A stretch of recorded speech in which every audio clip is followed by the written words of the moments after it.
Hey, it's Andy Yanez, and you're listening to another episode of Pawd Slama Jama, now owned by Let's Reach Cougs. On this episode, we'll talk fallout. How does the Houston Cougars football team respond? In particular, the defense respond from that debacle that happened in Dallas following the 77-63 loss to SMU. Once again, that's a football team. That's not either of the basketball teams that lost 77-63 in Dallas. We'll continue.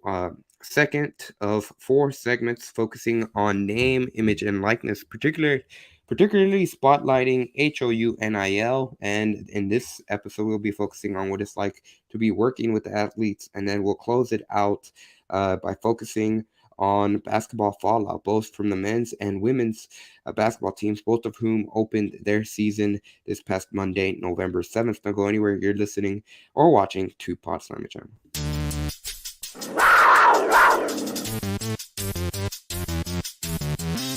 Got high standards, high goals, and we know what it takes to get there. I want to be unguardable, if I'm honest. Coaches coach, players play. And that's a great place to be in your life, where you can care less what other people think.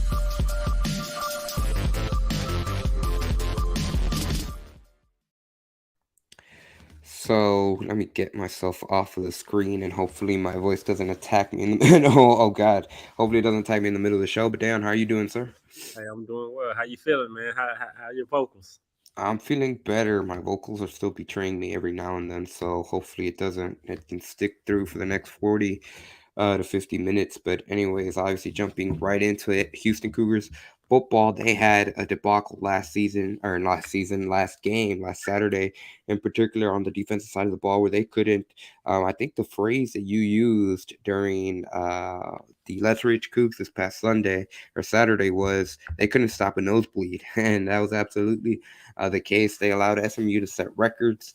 At this point, we've talked about it ad nauseum when it comes to 77 points, which is a school record.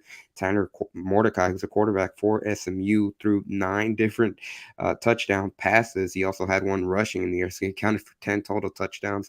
And it was just really a bad performance overall for the defense. They couldn't stop anything. And in particular, they were letting SMU to drive, march down the field on so many fast drives. I think the longest drive of the game for either team was 4 minutes. So there was not a lot of defense being played at all in Dallas. But getting right into it, here's what defensive coordinator Doug Belk had to say on that performance and how they bounced back. You got to just state the obvious. I mean, we got whooped from start to finish. It's my responsibility to get those guys going. I mean, you'll never hear me get on here and blame our kids for what they did or didn't do. We got to do a better job of coaching them. And, those guys, you got to give them credit. Some of the one-on-one matchups that they were able to win was a difference with a lot of explosive plays and a lot of big plays in the game. And we didn't execute well enough or didn't play well enough to contain them. And, I thought, Shannon and, offensive staff did a great job with a great game plan, played his heart out along with a lot of other people. And so we didn't have a lack of effort or a lack of physicality. We had a lack of execution in some areas and some things schematically that we got to get cleaned up to be able to move forward. But, our players, they really took it upon themselves before I even saw them and, defensively of things that they thought that, was the difference in the game. And we had some of those conversations, as a unit and individually with their position coaches. So all of those things have kind of been addressed and some things that we need to do to get better. And it's really no secret. And if you watch the game, there's a lot of things that we could do better. And so moving forward, we had a good practice today. We've kind of moved on to Temple with the expectation that we got to get better. And that's really not who we've been. And that's not the brand of defense that we want to put on the field. And we have to play better for, as a unit and, to give ourselves a chance to win as a team. Yeah, I've gotten that question a lot, and we don't look like we looked last year in a lot of situations from a schematic standpoint or a personnel standpoint. But, we got a game to play, and we got to put a product on the field that, our staff and our players that we're putting out there are comfortable with and have confidence in executing. And so there's a lot of different ways you could look at it. And, I've never made an excuse about who's out there. I never blame kids for or our players for mistakes that they make, because at the end of the day, that's what I was hired to do. And that's what I'm going to continue to do, is put the best people out there and try to give us the best chance to win. And, when you look at the SMU game, SMU didn't sneak up on us, right? Obviously, we didn't see what happened coming, but they had the number one offense in our league, and they're the top receiver in the country as far as yards and catches, and their quarterback is elite, and we knew those things, and they made a lot of plays that we didn't make, and there's really no excuse for that. And it's the bottom line is that we got to get better and find a way to put these guys in positions and make plays, and whether they're a freshman, whether they're a senior, whether they start a lot of games, doesn't really matter, and it's the next man up, and the next opportunity for us. And the analogy that I use with our unit is, we got a group of fighters, and you look at the games that we played this year, a lot of overtime, a lot of nail biters and wins and then losses. And so our kids are, very resilient. As Coach always says, probably more resilient than I am, and that we are as a staff, and they're chomping at the bit to get back out there and play. And we've talked about the group that we have that fights. And, I told them, we got knocked down and we fell hard last week, but we didn't get knocked out, and we got opportunity to fight again this weekend. So that's our approach, and that's how we're gonna handle it. And we're gonna challenge them. Look in the mirror, see who is gonna respond, and it starts with me. And I have to be able to accept that, and our coaches do as well. So we got to continue to work and put our players in position to be successful. So once again, that was Houston Cougars football defensive coordinator Doug Belk. A couple of things stood out to me about that presser, and I think in particular, and there's going to be, people are going to hear that, and they're either going to jump on one side of the fence. But I like his response when it came to, dressing up. The first thing he said, there's no other way to dress it up. They got whooped against SMU, and I really like the point where he took responsibility. He said at the end of the day, he's never going to throw any player under the bus. It's his responsibility, his job, to have his student athletes, his defense prepared, regardless of who it is, because I know something that's been said the last few weeks in terms of injuries, a lot of players having to step up, and maybe they don't have that experience necessary, having to step in and learn by experience, learn by trial, for lack of a better phrase. But Doug Belk was upfront about it. He said, they knew what SMU, the challenge they were going to possess. Now, obviously, they didn't expect the 77 points that Mustangs put up on them, but I think that's what you want to hear from an outside perspective when it comes to the defensive coordinator. What say you? Man, I love that quote. That's what a leader sounds like. That's exactly when I'm listening to that. That's what a leader sounds like of men. Like, no, okay, first things first, let's address the elephant in the room. We played bad. We got our butts whooped. Let's not hide from it. Let's accept it. Let's hold ourselves accountable, and let's look for solutions. And no excuses in that. As holding himself accountable, no throwing no players under the bus, not saying anything about talent. That's what a leader sounds like, in my opinion. And I love everything he said about that. And no excuses, although, you can see the talent is different comparing it to last year, but that's still not an excuse. He didn't hold it to excuse. But what I've seen, what I think is an experience is playing a part in how he can call games defensively, because of some players don't have that type of experience. And so he's limited on how he can call games versus you compare it to last year, where he can bring more pressure. He can play more man coverage because he had NFL guys out there. But so that's last year. But this year, man, I love what I heard. SMU didn't sneak up on him like they said. We knew they had the number one offense in the conference coming in with the best receiver and all that. They just didn't play well. And he held himself accountable, said, I just didn't coach well, in the sense of getting his guys prepared and having them play to the level in which they hold themselves in their standards. So I love every single thing that he said about that. Turn the page on that, and let's get better. And one thing I love, I said that he said that the players came up and approached him. And that's what I like as well, because that tells me that they honor him, and they want to put good representation of how good of a coach he is out on the field. You know what I'm saying? So that translates into loving your coach and playing for your coach, and just having pride and knowing that you didn't play well. But so I love everything that I heard right there from Doug Belk. Absolutely. And from the head coach perspective, Dana Holgorsen, he said that the key from that performance is just moving forward. He said, well, in particular, he gave a lot of praise to Mordecai in the performance. He said that's the single greatest quarterback performance I've seen in a long time, were the words of Dana Holgorsen. But in terms of the defense performance, and again, that's an abysmal performance in terms of what happened against SMU. But Holgerson's words, he said he saw his guys compete. The problem wasn't for the lack of effort. There was a lot of problems with busted coverages, blocks that were being missed tackles was another story. And really that's been a story for the entire season when it comes to this Houston defense, even going back to early in the season. I mean, from game 1 against UTSA, if we're being honest. But that effort was never an issue, is what Holgerson said, which you know, obviously there's a lot of frustration for fans. This team heading into the season, there was a lot of expectations of, at the very least, getting back to the American Athletic Conference, a championship game, and being able to compete with the top of the conference. Cincinnati, not Tulane, that's been sitting at the top of that conference for the entire conference play since that started, which that's really the team that's kind of risen. But obviously from this performance, there were no defensive players that were made available to media. They usually do their weekly availability on Tuesday. No defensive player spoke, but Matthew Golden, the receiver Matthew Golden, who actually played his first game back in a while after being out a few weeks with a rib injury. He was asked, or I asked him about just what the message has been from the offense to that defense, because obviously it's been a season. It's been an up and down season. There's been times that stretches. In particular, going back to, Tulane jumps off the top of my head where the offense has struggled. Even that Memphis game, the offense struggled during stretches. The defense was able to hold opposing defenses check, and then the Cougars have been able to rally, or at least be in position to win the game late in overtime. So now the roles were completely reversed this past game against SMU, and what Matt Golden said, really and this is a direct quote, all we can do is learn from it and finish the season out strong, end quote. And he went on to, I'm paraphrasing now, but he went on to say, it's football. There's going to be stretches.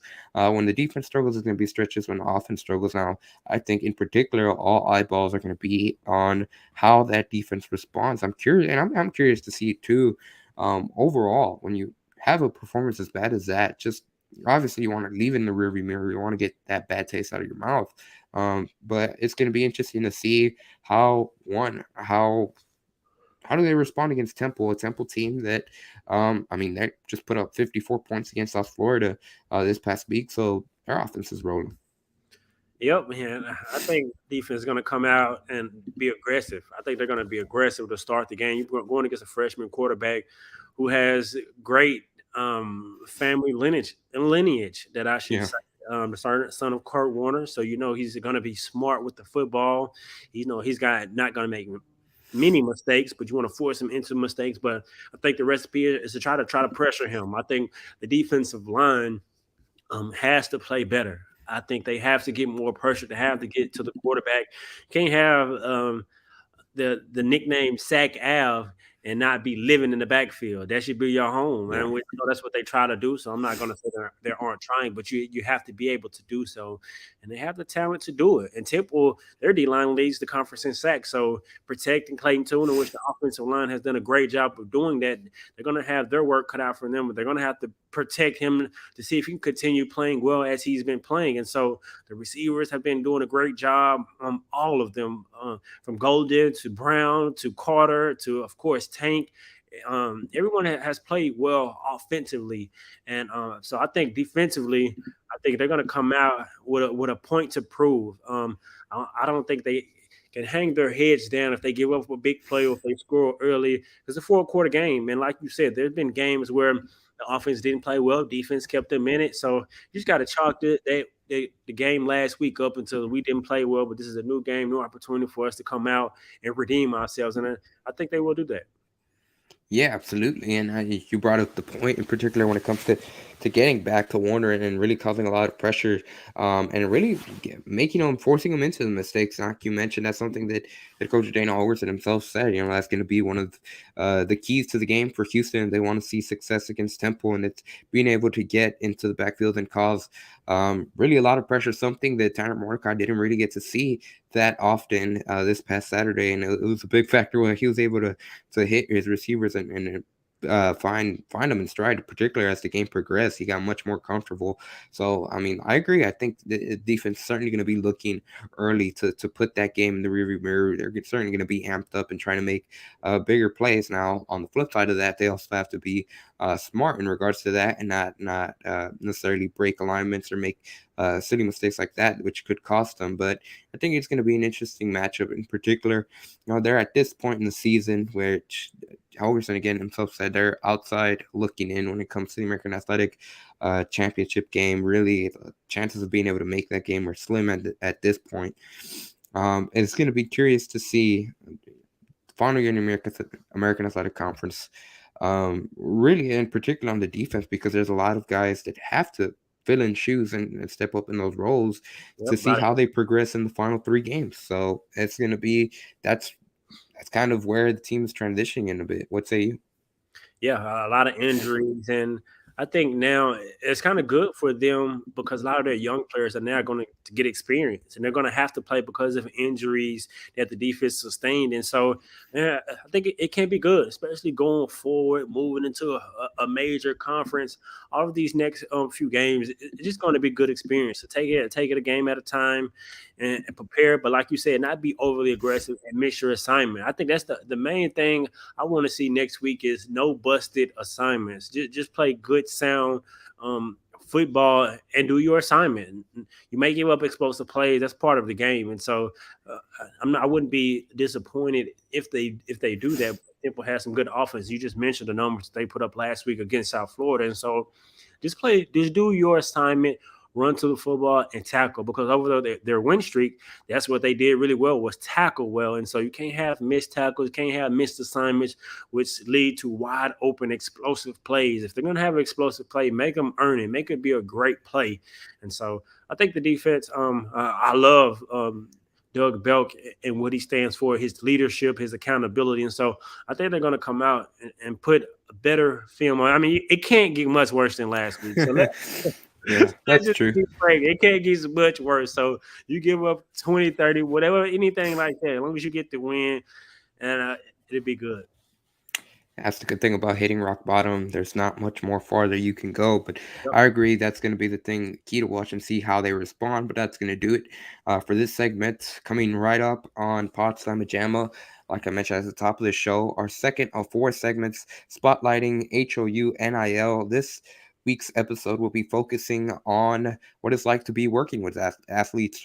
Friend of the show, Ryan of GoCougs.com, he talked about how really there's a cool, different take on name, image, and likeness at the University of Houston, where the athletes themselves are getting a chance to be able to own the content they create and really provide a window to fans and media alike that don't get it that often, being able to get a story through the eyes of the athletes. In particular, obviously the one that comes to my mind is Jamal Shade, and what he talked about what it's like to play point guard for Kelvin Sampson, which that, if you haven't checked that out, I highly recommend it. It was a really, really interesting read.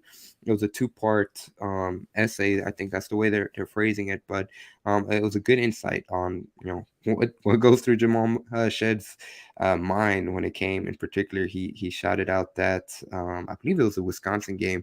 They rallied back all the way down after they were down 20 in the first half.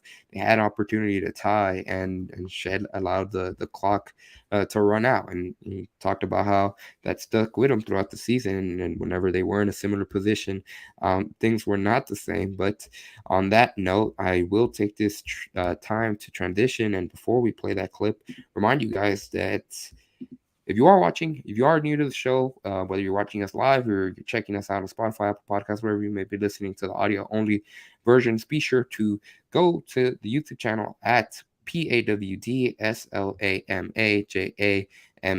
That's Pawd Slama Jama on YouTube. Be sure to subscribe to the channel. It's the easiest way to support us. Why does it matter, you may ask? Why do we always have to be annoying about it? But the reason for that is because once we hit that 1,000 subscriber goal, we're going to be able to monetize off the channel, which allows us to continue to provide in-depth coverage and really a lot of UH content that you're not going to find anywhere else. And on that note, I'll toss it over to myself a week ago when my voice wasn't as hoarse, and talking with Ryan of GoCougs.com and with HOU NIL what it's like to work with the athletes. And what about the sponsorship portion of it? You mentioned it, being able to get companies and just sponsors in general to buy into what you're doing to support the University of Houston athletics and also the athletes. Yeah, so our sponsors are sponsoring our content and athletes only. If they sponsor something U of H focused, they would do that through the school. Mm-hmm. Our focus is only the athletes and helping them in their name, image, and likeness. So we have had sponsors of our website in the past, GoCougs.com. This is completely separate. We've built a wall between GoCougs and the NIL component. And that's just dealing with athletes. You deal with them one way on GoCougs, which is this is media. We have to follow the rules everybody else has to follow. But then this other component where I'm spending time with these guys, helping them create content and generating ideas and doing things, that part is way different and it's fun. But stepping back, the sponsors that we have for the NIL component are really kind of off the wall. They're companies I would have never thought about. We have a company called Sparkle Glass Cleaner who is starting to do some things with us. They're going to be a big premium primary sponsor for us this year. We're finalizing contracts with a couple of other major sponsors. We have some smaller sponsors, and I can't wait to get their stuff out there. A sprinkle company, like for the cupcake, but not the actual cupcake, just the sprinkles. Wow. I just went nuts and bought a whole bunch of sprinkles because why not? And me and my niece had a blast sprinkling cupcakes. So who knew that was a company, but it is, and they are doing a great job. But yeah, the sponsorship component, again, was one of those things that I never contemplated. I never thought that was going to be something we did. I thought this was just going to be subscribers.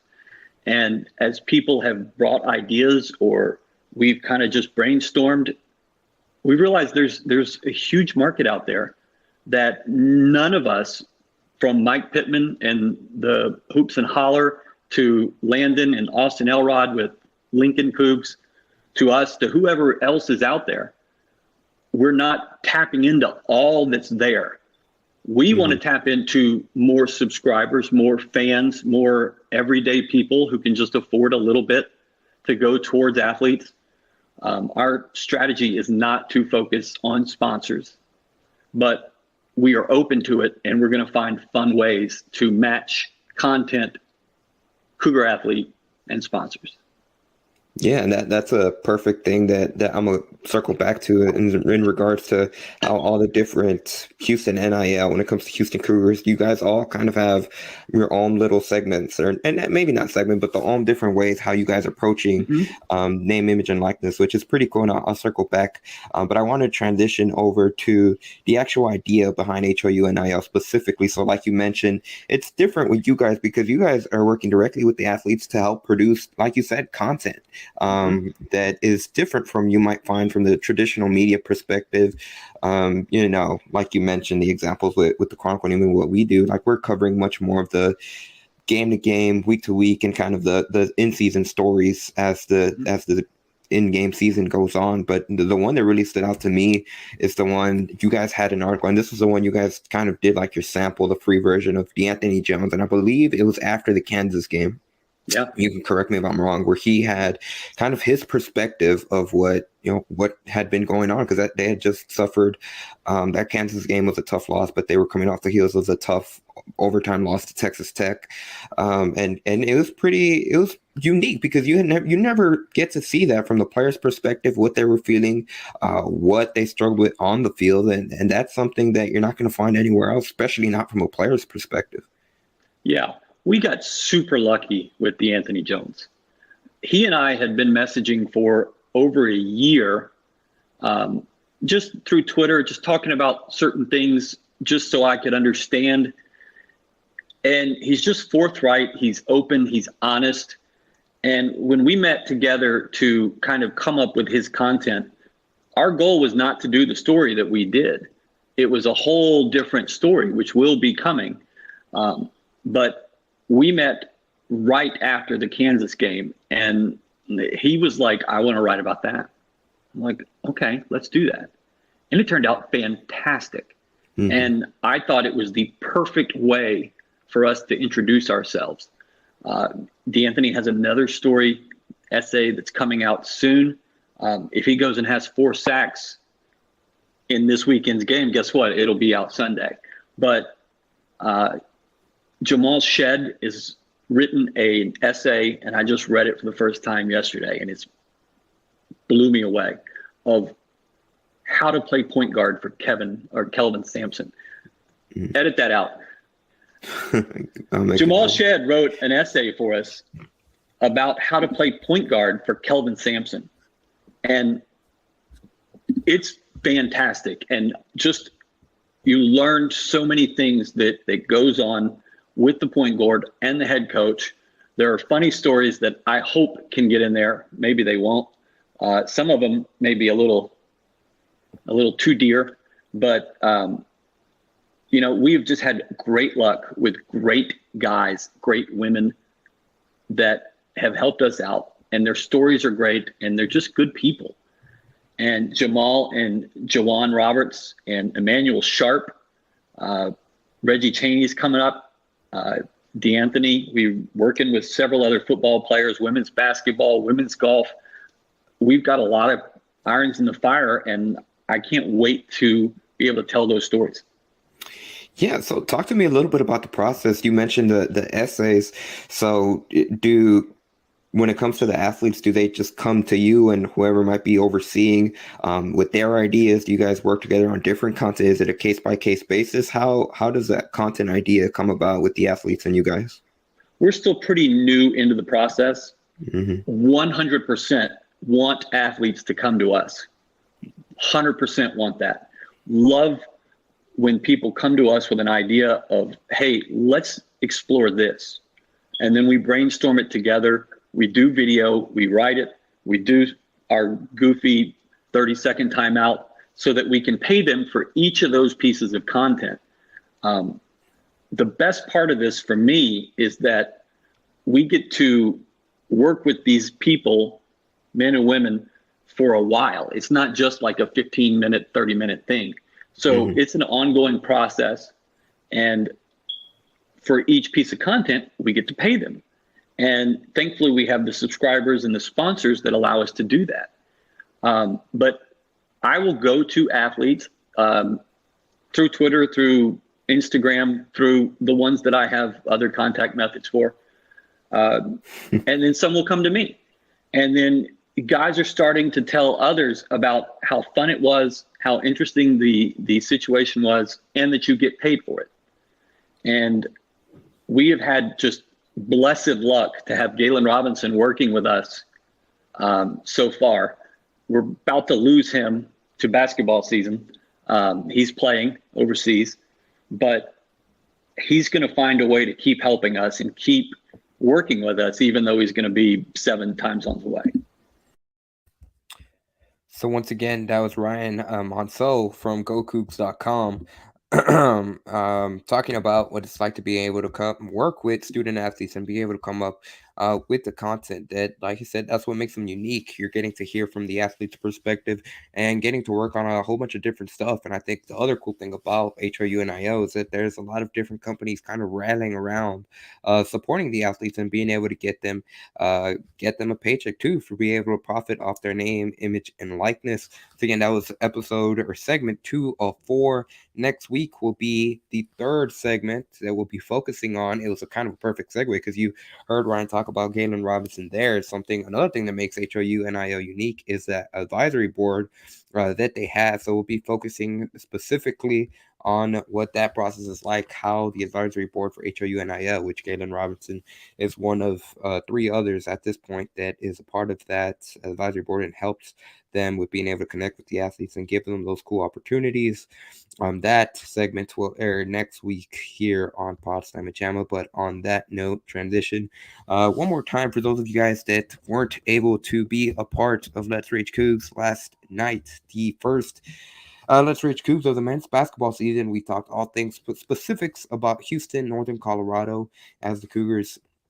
I mean, they did what they were expected. They went out there and they, I think in particular, which we're about to get into, they really suffocated the Bears on defense, holding them to just 36 points, 10 made field goals over the course of that game. That was an impressive performance. But if you want to get more in-depth, more post-game coverage in regards to clips from Kelvin Sampson, Marcus Sasser, be sure to check that out. That's over at the Houston Raw Ball Review YouTube channel for instant reaction to that game. And on that note, be sure once again to subscribe to the channel if you're just new to the show, to the channel, for your one-stop shop for all things Houston Cougars football, men's basketball, and women's basketball. And on that note, we'll transition. We talked a lot about the men's basketball team last night.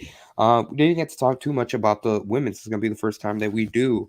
And it was a pretty rough start to the season for the Houston Cougars, in particular on the offensive side of things, especially for Layla Blair and Brittany Anyajay. Those are 2 of the players that really they're anchors for what the Cougars want to do, really, especially on offense, but just in general. And they combined to go just 2 for 24 from the field. They really struggled being able to put points, put the basket, or put the ball through the basket. I think that's one of the things that Kelvin Sampson says in the past.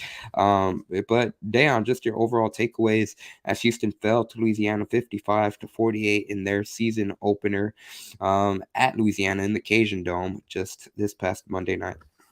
A slow start. That's really what plagued them, was their slow start to that game. They really struggled in the first half, and they played really well in the second half. And that's the first game. I mean, I don't want to say jitters, but first game of the season. And although they have a lot of players returning, they have a lot of new players that they're integrating into their system. And so that was my main takeaway, was they didn't play an exhibition game. They did play a couple of scrimmages as well, but you can just tell early on that they were still trying to find that chemistry, and shots weren't falling. But then that second half, defense picked up and they started to dominate on the rebounds. But turnovers really plagued them. That's the main thing they had. They had 22 turnovers, and it's hard to win when you turn the ball over like that. And so I feel like this team a lot. Tierra Young came off the bench, and she was their best player last night, along with Bria Patterson. I watched the entire game. Bria Patterson had a couple costly turnovers. She had 5 turnovers, but she still played stellar basketball most of that game, probably 97% of that game, 13 points, 10 rebounds. And Tierra came off the bench, which, in my opinion, she has to be in the start lineup. She's arguably the best player on the team, in my opinion.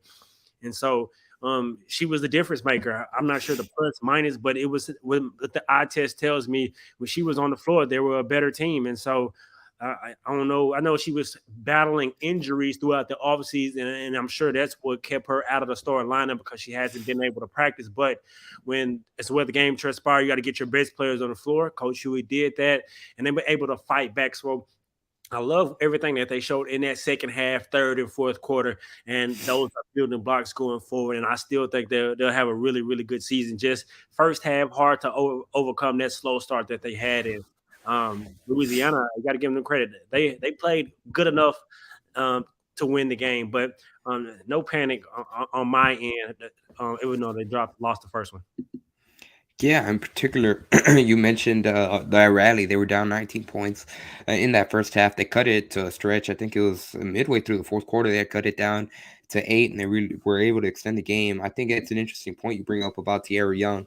In particular, it seemed like she was much more comfortable bringing the ball up the court and being able to facilitate and make stuff easier for Layla Blair and Brittany Anyajay, who obviously they struggled from the field shooting the ball. But, the old saying when it comes to basketball, it's a make or miss game. Houston didn't make them, and that was ultimately the difference. But what do you see in particular, focusing in on Young in particular as that type of point guard role, or what do you see from her in that aspect?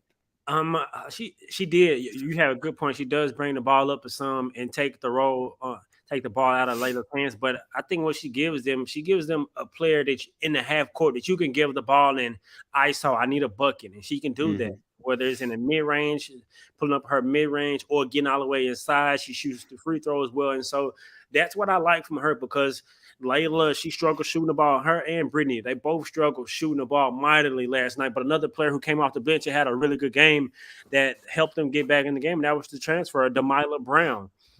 She played really well. That's who I think will have to shoulder a lot of those point guard minutes. Taylor Purvis started. She didn't play as well. That I'm sure that she would like to play, or the coaching staff would like to see her play. But Da'Yon Brown, she played really well. The stat sheet doesn't really reflect the impact that she had on the game. She made some clutch shots. She slowed the tempo down, got them into their sets in their half-court set. And it's her first game with the program. So as she's continued to learn the system, develop, and I got to give Coach Huey his flowers on his adjustment. He made a really, really big adjustment going into zone. That's what helped them get back in the game. And so no panic for me, but Sierra, she's arguably, in my opinion, the best player on the floor because she knows who she is and she's an efficient scorer. Like, she's hard to stop. She can get her own shot at any time, whether it be her mid-range, getting inside, creating contact. She's strong. She's really a well-rounded basketball player, and I just love her game. And so I think, as I'm sure she probably will be back inserted into the store lineup, and she's continued to work her way, find her rhythm because she missed most of the offseason with dealing with a knee injury. And so I still like this team. Ton of talent.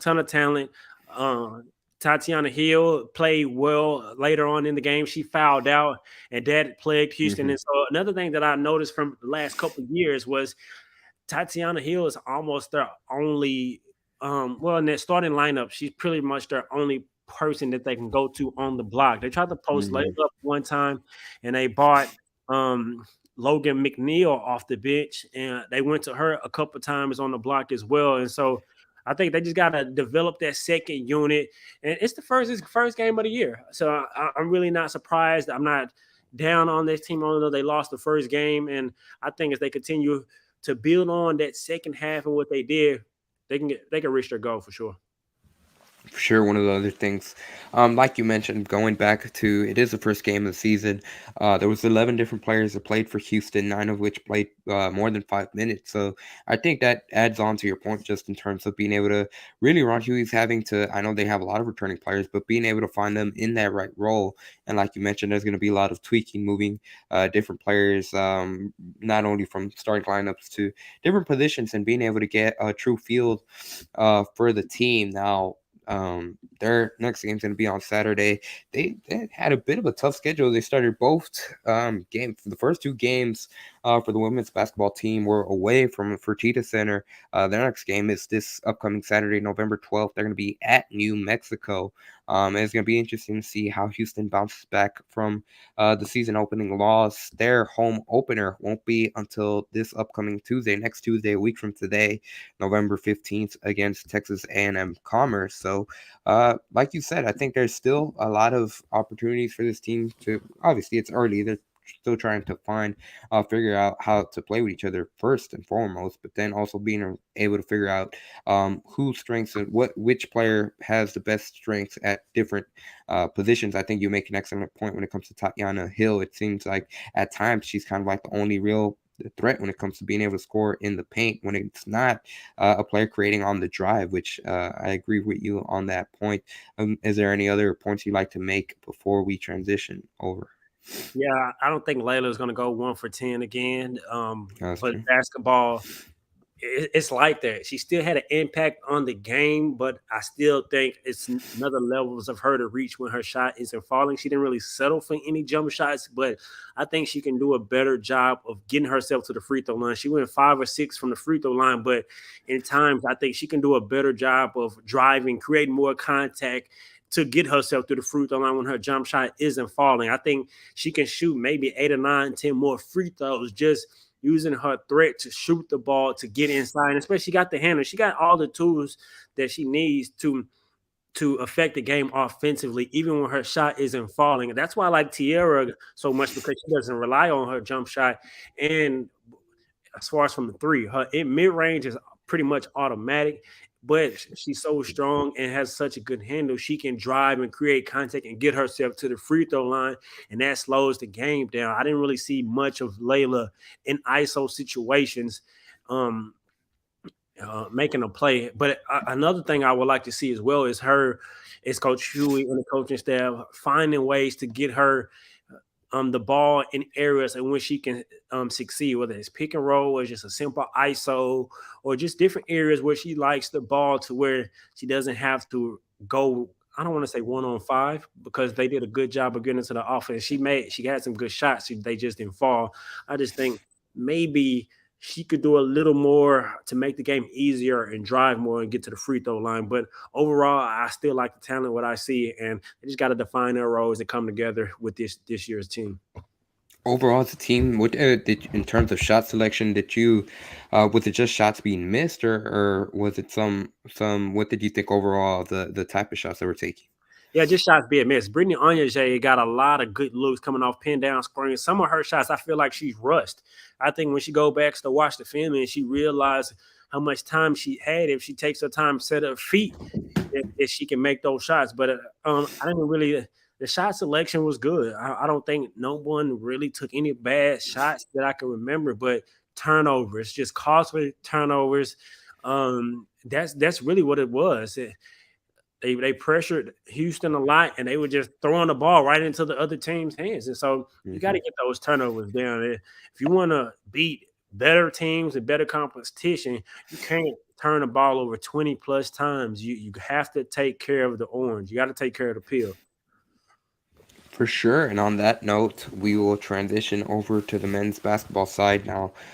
Quick side note, I do like to plug in the Instagram and TikTok. Let's Reach Cougs. We're on all type of social media platforms. It is, as you see on the ticker below, it is all lowercase, no spaces, just Let's Rage Cougs on TikTok and Instagram for different types of content. We have video of the Houston Cougars men's basketball team warming up last night on November 7th before they took on Northern Colorado.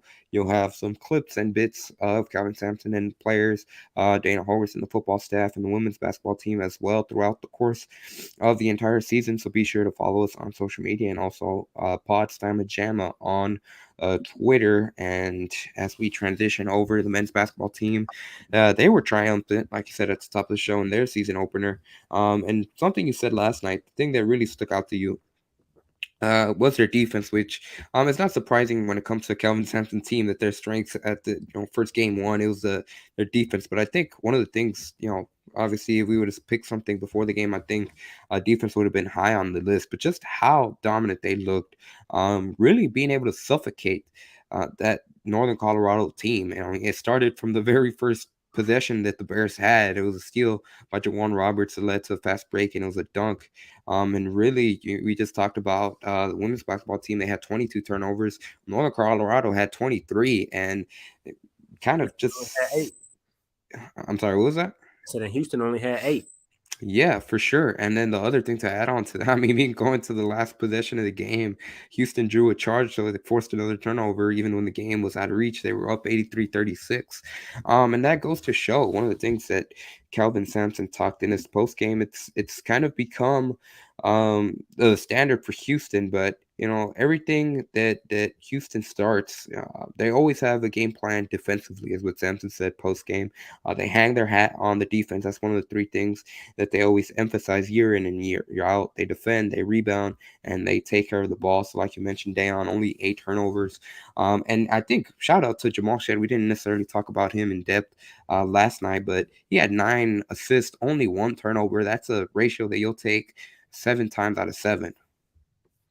Yep, and he was a maestro out there. Chris Paul, he dominated, controlled the entire game, got players involved, got players in their spots to where they want the ball.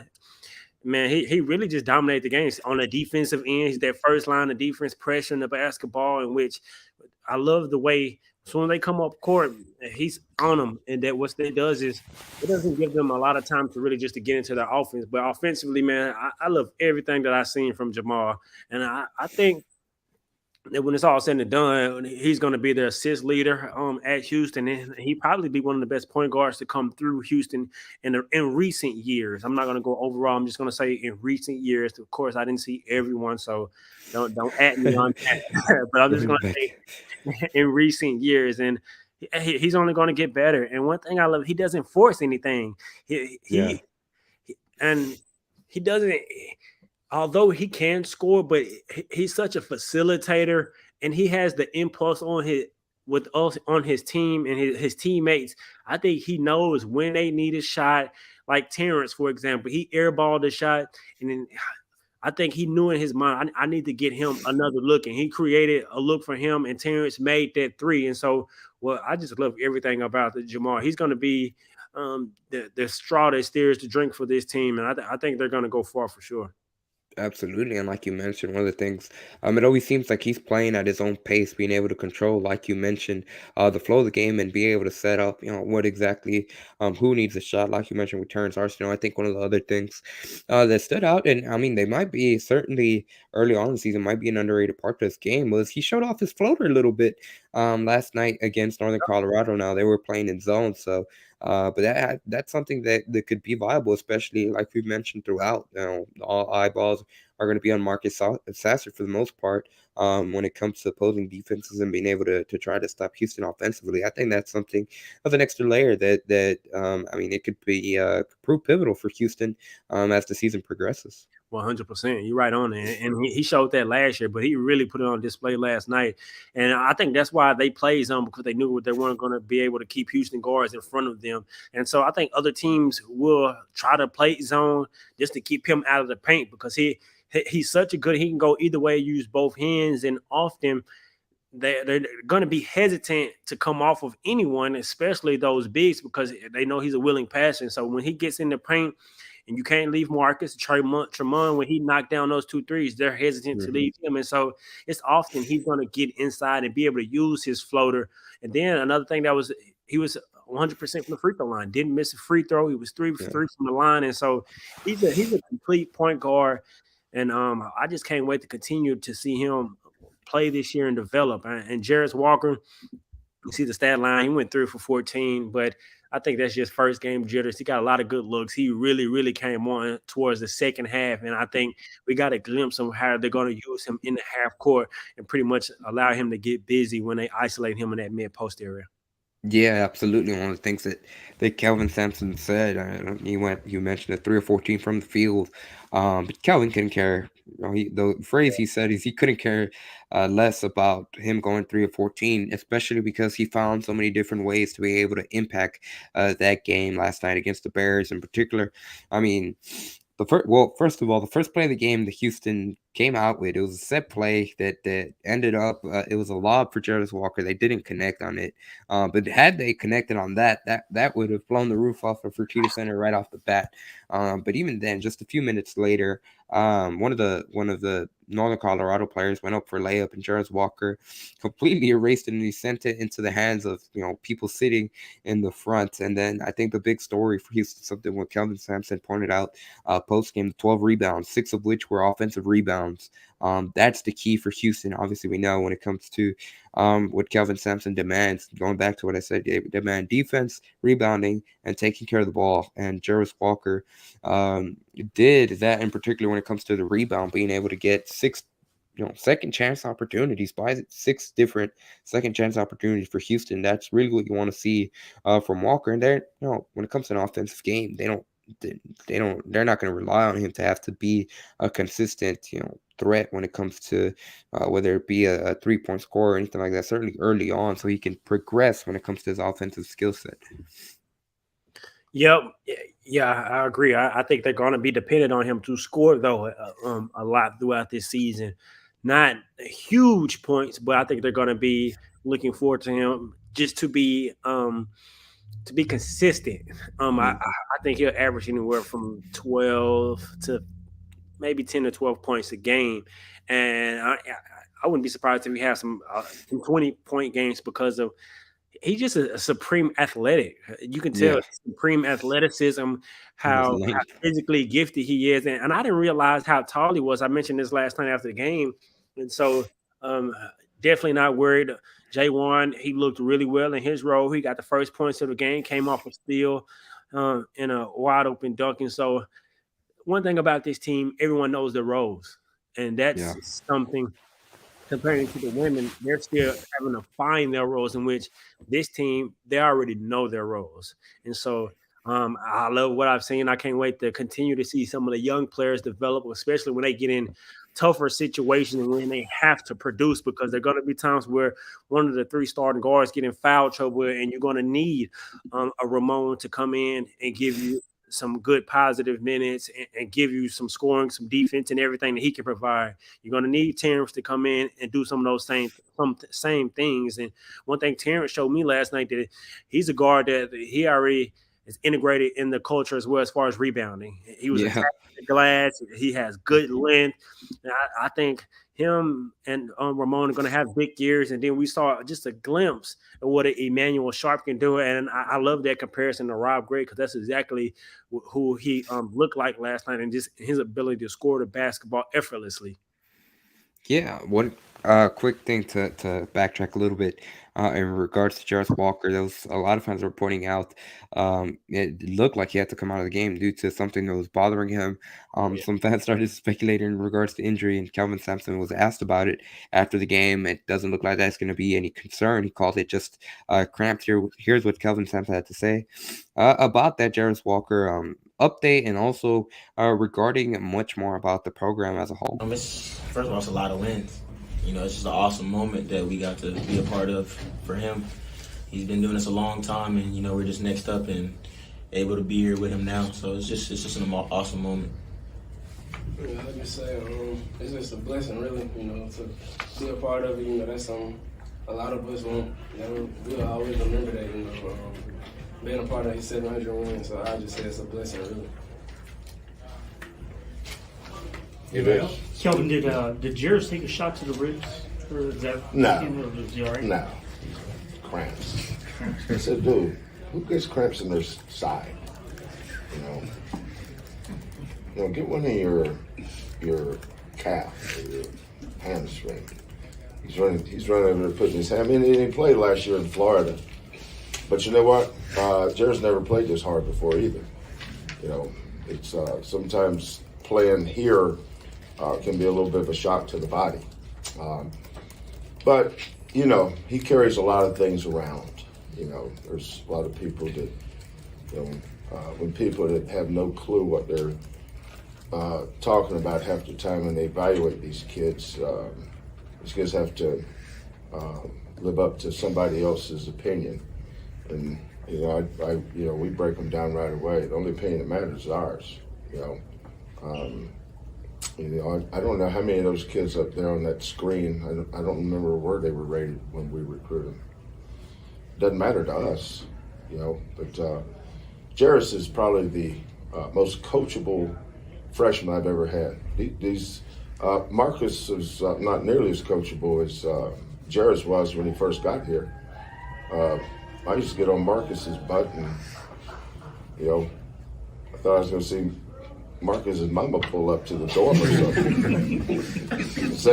Same thing over here with Shotgun Willie. I thought his daddy's going to come get him. Jarvis, he just takes it and goes on down the road. He is. I've been really impressed with his character. But the one thing all our guys have in common, and this is not an accident, is our kids have high character. That is not an accident. I don't care if you're a 10-star. If you don't fit our culture here, then we'd rather coach against you than coach you. And the guys we have on this team, every single one of them, are great kids, and they're going to be great daddies and husbands too. So once again, head coach Kelvin Sampson there, a bit of a lighthearted clip there overall. So in regards to Walker, nothing too serious, as per Sampson, just cramps they were dealing with. But he touched on a lot of Real interesting stuff in regards to Walker, specifically in regards to how coachable he has been for a freshman, which, like you mentioned there, it's always an adjustment period whenever you first get to Houston from a player's perspective, having to adjust to, I mean, you heard Samson say right there, kids have to learn, and their bodies, their physical bodies have to adjust to what Houston and that coaching staff demands of them. It does. One thing that stood out to me when he talked about on the outside expectations, because people see 5-star and people talk about 5-star, and I had the luxury of calling tournaments with a bunch of 5-star, 3-star, 2-star, and all different star players. And I saw players that were 2-star, and I got insight talking to people who are scouts and does some of the rankings. And a lot of that is just politics. A lot of that is just popularity, because some of these people who are doing these rankings haven't even seen all of these players across the country play. And so I love that clip what Coach Sampson does, because that 5-star, in my opinion, doesn't really mean anything, in my opinion, personally. And so when you get to Houston, Coach Sampson throws that out the window, and it's like, how can you impact winning on this team? And not only that, we're going to help you and develop into a 5-star pro, because that's the ultimate goal. And that's what he's been able to do no matter where you come from. You look at Marcus, for example, he wasn't a 4-star, 5-star, but you see who he is on the basketball court, and he looks like a 5-star college basketball player, not high school, a 5-star college basketball player. And so that was what I took away from that. I just love his humor, his ability and that's the side I want to hear players talk about, because we always hear them talk about how tough Coach Sampson is, but I want to get more of an insight on some of those moments, or what he's like, whether he's being funny or he's joking or things like that. So I just love Coach Sampson. I mean, I call him the GOAT, best in the nation, and that's why. Yeah, and to add on to the point you made, that victory last night over Northern Colorado, it was win number 700 for Kelvin Sampson. And after the game, they played this really cool video on the Jumbotron at the Fertitta Center with a whole bunch of different former players, former coaches that have all been under Kelvin Sampson, and they were just, congratulating him.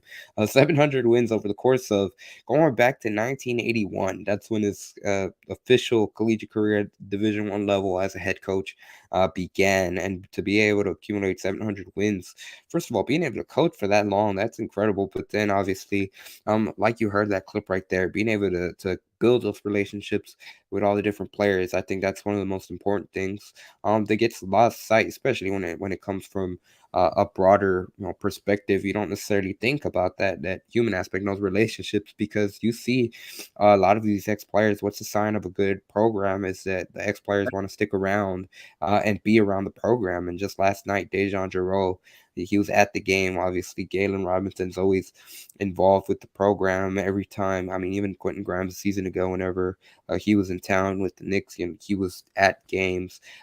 That's a sign of a good program, and a lot of the ex-players want to be around it. That goes into that family atmosphere. I don't care if you played for me 5 years ago, 10 years ago, 2 years ago. You're part of the family, and you're always welcome back inside the house, inside the home. And that's why players, I think, in my opinion, come back, because, like you just said, the human aspect of it. They talk about not only caring about them as athletes, but preparing them as men. And like Coach Sampson just said in their clip, they're going to be good husbands, good fathers, and things like that. And so when you have someone to set the good example and welcome you as family, you're going to always be willing to come back home and visit the family. Absolutely. And on that note, we're gonna wrap it up for this episode of Pawd Slama Jama. I'm not gonna, hopefully I don't jinx it, but it looks like my voice lasted through the entire show without spazzing out. Just a reminder real quickly, once again, if you are new to the show, to the channel, be sure to hit subscribe. It's the easiest way to support us. If you look, you can go ahead and scan through our channel. It's going to be nonstop content, particularly around football, men's basketball, and women's basketball. Your one-stop shop for those 3 programs. So hit the subscribe and help us out. Follow us on social media as well. Da'Yon, as always, you get the final word. Go Cougs. That's it, baby. Go Cougs.